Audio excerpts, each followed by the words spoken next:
প্রথমে গরম পানিতে সয়াবিনগুলো 10 থেকে 15 মিনিট ভিজিয়ে রাখতে হবে। একটু নরম হলে পানি চেপে বার করে ধুয়ে নিতে হবে।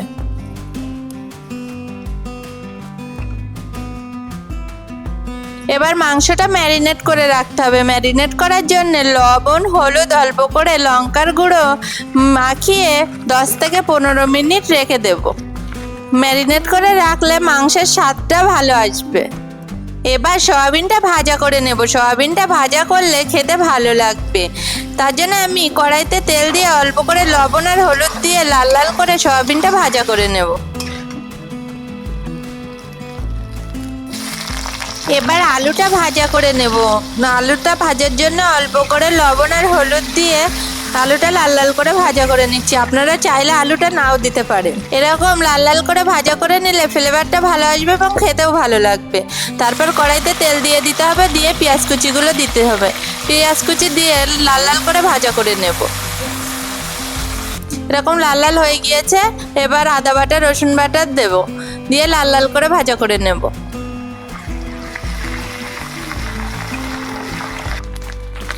এবার টমেটোগুলো দিয়ে দেব, দিয়ে নাড়াচাড়া করে ভাজা করে নেব টমেটোটা নরম হওয়া পর্যন্ত। টমেটোটা নরম হয়ে গিয়েছে। এবার আমি গুঁড়ো মশলাগুলো দিয়ে দেব। তেজপাতা, লবণ, হলুদ গুঁড়া, লঙ্কার গুঁড়া, জিরের গুঁড়া, গোলমরিচের গুঁড়া দিয়ে মশলাটা ভালো করে কষিয়ে নেব অল্প করে গরম পানি দিয়ে।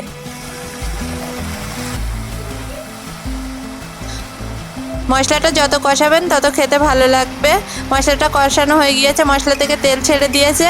এবার আমি 3টে এলাচ অ্যাড করলাম। তারপর ম্যারিনেট করা মাংসটা দিয়ে দেব, দিয়ে মশলার সঙ্গে ভালোভাবে কষিয়ে নেব। যত কষাবেন তত খেতে ভালো লাগবে। মাংসটা কষানো হয়ে গিয়েছে। এবার ভেজে রাখা সয়াবিন এবং আলুটা দিয়ে দেব, দিয়ে ভালোভাবে নাড়াচাড়া করে একসঙ্গে সবগুলো মিশিয়ে নেব। সমস্ত মশলাটা মিশিয়ে নেব সয়াবিন আর আলুর গায়ে। তারপর অল্প অল্প করে পানি দিয়ে সিদ্ধ করে নেব। এখানে আমি গরম পানি অ্যাড করেছি। গরম পানি অ্যাড করলে খেতে ভালো লাগবে, টেস্টটা সুন্দর আসবে। তারপর কষানোর সময় আমি সয়াবিন কারি মশলা দিয়ে দিলাম অল্প করে, আর ভেজে রাখা পেঁয়াজ কুচি দিয়ে দিলাম। দিলে খেতে আরও ভালো লাগবে। রান্নাটা হয়ে গিয়েছে। আজকের মজাদার মুরগির মাংস দিয়ে সয়াবিন কষা রেসিপি আপনাদের কেমন লাগলো অবশ্যই কমেন্টে জানাবেন। রেসিপিটা ভালো লাগলে ভিডিওতে লাইক দেবেন এবং আপনারা চ্যানেলটি সাবস্ক্রাইব করে পাশে থাকবেন। এমন আরও নতুন নতুন ঘরোয়া রান্নার রেসিপি নিয়ে আবার দেখা হবে।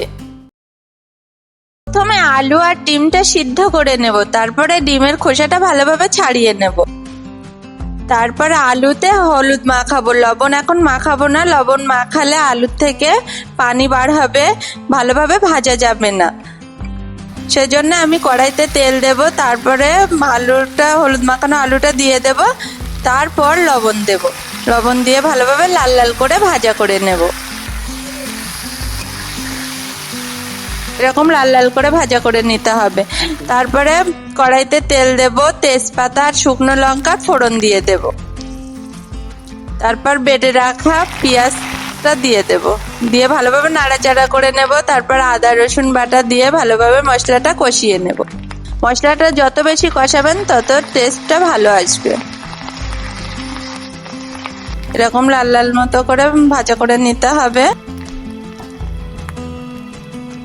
এবারে বেটে রাখা টমেটোটা দিয়ে দেব, দিয়ে মশলার সঙ্গে ভালোভাবে টমেটোটা কষিয়ে নেব। টমেটোটা কষানো হয়ে গিয়েছে। আমি এবার অল্প করে পানি দিয়ে দেব মশলাটা ভালোভাবে কষানোর জন্য। এবার গুঁড়ো মশলাগুলো দিয়ে দেব।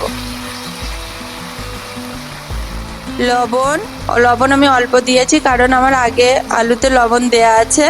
হলুদ গুঁড়া, গোলমরিচের গুঁড়া, জিরের গুঁড়া, কাশ্মীরি লঙ্কার গুঁড়া, মিট মশলা দিয়ে আমি ভালোভাবে আবার কষিয়ে নেব যতক্ষণ না মশলা থেকে তেল ছাড়ছে।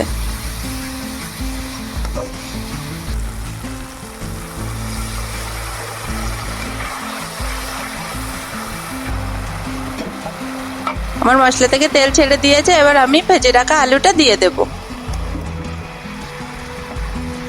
দিয়ে ভালোভাবে নাড়াচাড়া করে নেব, সব মশলাগুলো যাতে আলুর গায়ে লেগে থাকে।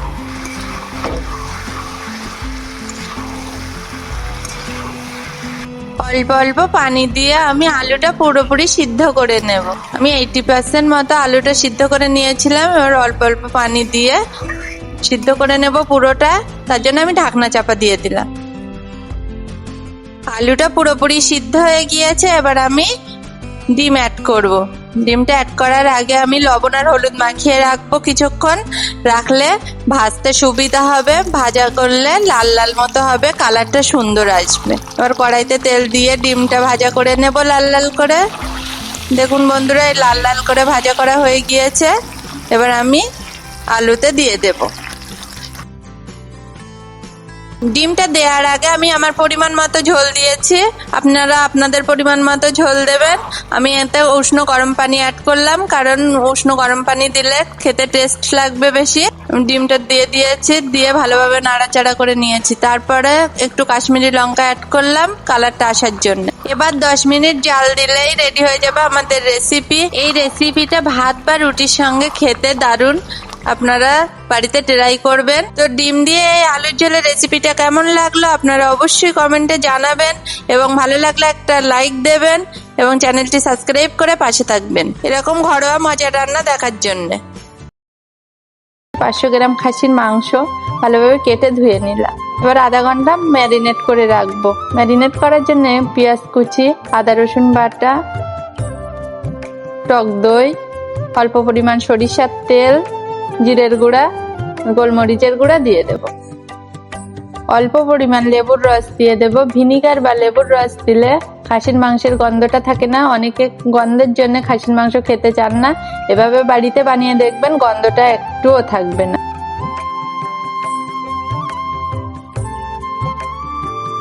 ম্যারিনেট করা হয়ে গিয়েছে, এবার আমি আধা ঘন্টা রেখে দেব। আধা ঘন্টা হয়ে গিয়েছে, কড়াইতে তেল দিয়ে দেব, সরিষার তেল, 2টো তেজপাতা, গোটা গরম মশলা, লবঙ্গ, দারচিনি দিয়ে ভালোভাবে নাড়াচাড়া করে নেব। এবার পেঁয়াজ কুচি দিয়ে দেব। পেঁয়াজ কুচিটা একটু বেশি রাখতে হবে, পেঁয়াজ কুচিটা বেশি হলে মাংসটা খেতে ভালো লাগবে। অল্প করে আদা রসুন বাটা দিয়ে দেব।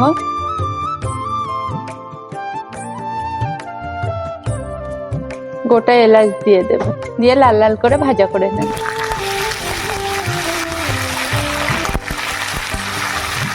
লাল লাল করে ভাজা করা হয়ে গিয়েছে, এবার ম্যারিনেট করা মাংসটা দিয়ে দেব। দিয়ে ভালোভাবে মাংসের সঙ্গে মশলাটা নাড়াচাড়া করে নেব। মাংসের ভিতর থেকে পানিটা যতক্ষণ বার হবে ততক্ষণ আমি নাড়ব। মাংসের পানিটা মরে এসেছে, এবার আমি লবণ দিয়ে ভালোভাবে নাড়াচাড়া করব যতক্ষণ না মাংস থেকে তেলটা ছেড়ে দিচ্ছে।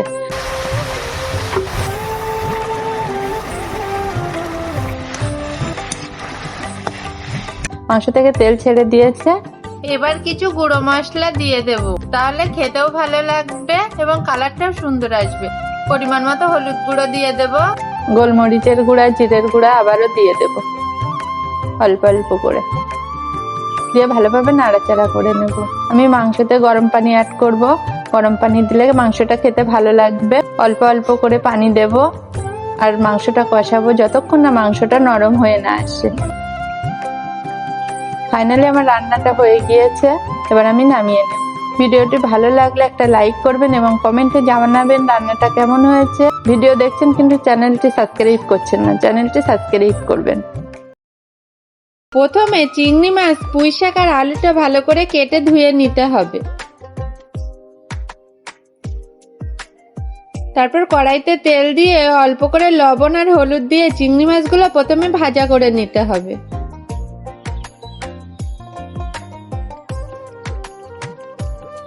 এরকম লাল লাল করে ভাজা করে নিতে হবে।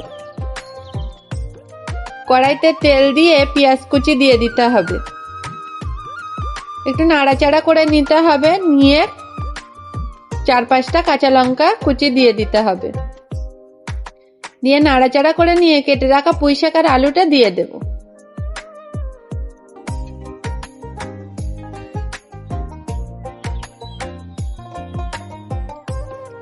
দিয়ে এবার একটু নাড়াচাড়া করে নেব।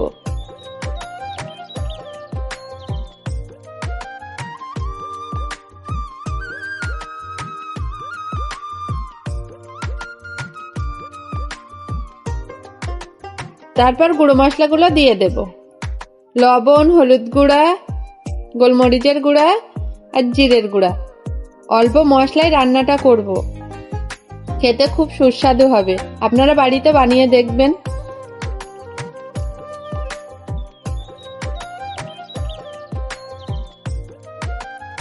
এভাবে মশলাগুলো ভালোভাবে পুঁইশাকের আলুর সঙ্গে নাড়াচাড়া করে মাখিয়ে নেব। তারপর অল্প অল্প করে পানি দিয়ে ঢাকনা চাপা দিয়ে আমি সিদ্ধ করে নেব।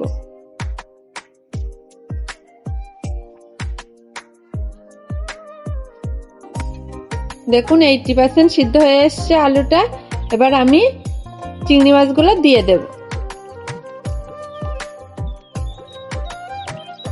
চিংড়ি মাছগুলো দিয়ে ভালোভাবে নাড়াচাড়া করে নেব।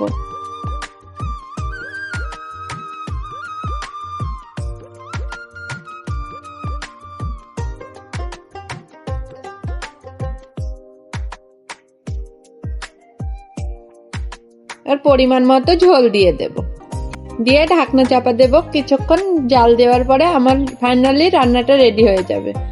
রান্নাটা রেডি হয়ে গিয়েছে। দেখুন বন্ধুরা, এরকম হয়েছে। আপনারা বাড়িতে বানিয়ে দেখবেন। এরকম পুঁইশাক আর চিংড়ি মাছ এভাবে রান্না করলে খুব সুস্বাদু হয়। ভিডিওটি ভালো লাগলে একটা লাইক করবেন এবং কমেন্টে জানাবেন রান্নাটা কেমন হয়েছে।